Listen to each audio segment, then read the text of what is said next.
Sometimes people take half-truth and put them together, and then it creates a misdirection or a diversion. You would have to be blind and deaf to not recognize that what is happening is not normal and is not justified. The only way that you can control people is by keeping them in ignorance. But as soon as a person becomes empowered with knowledge, the one thing is that nobody can control you once you are aware. You cannot be victimized once you're aware and once you've been empowered with knowledge. Freedom of speech is the freedom to speak.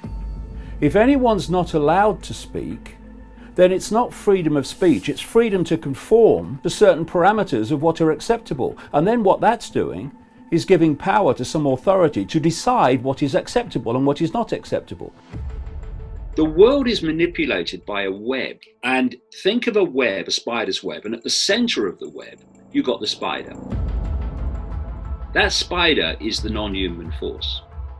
Around the spider are the most exclusive secret societies, and people in them you probably never have heard of. They're the people really running this cult from the inner sanctum. Once you give that power to an authority, it then starts interpreting what can and cannot be said. It's simply manipulating the target population to silence itself.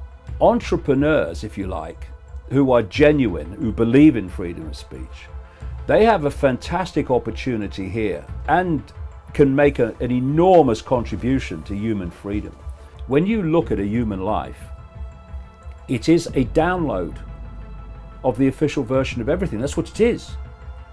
This is why vast numbers of people have no other filter for their view of reality, self, world events than the information they receive from the mainstream media and mainstream everything.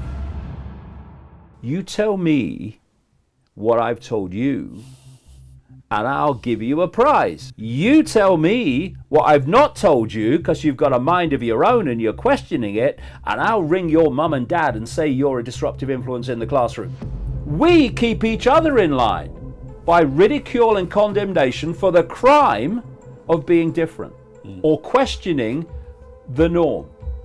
And how has anything ever moved forward in the entirety of human history, ironically? People questioning the norm. Because if you don't question the norm, you go into an eddy or vortex and you go round and round and round and nothing moves on and nothing expands. But that's the idea.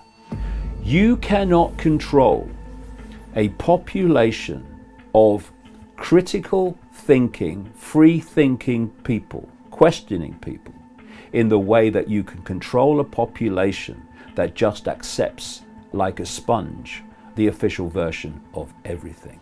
When you go through the level of ridicule, one of two things happens. Either it destroys you and you withdraw from the world, or you let go of the prison that most people live in, which is the fear of what other people think. Most people are not living their lives. They're not living who they are. They're living what they think others think they should be. And therefore, they're living a lie. They're living someone else's version of them.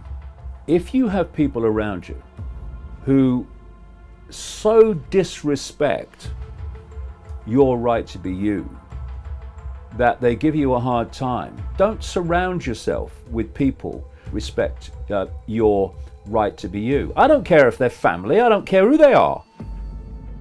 If they don't respect your right to be you, then what you're doing, interacting with them all the time, it's just going to make you depressed, it's going to make you frustrated.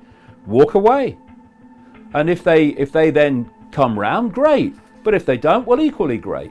Only express your true, unique self if you refuse to let anyone impact and suppress that expression of your true, unique self.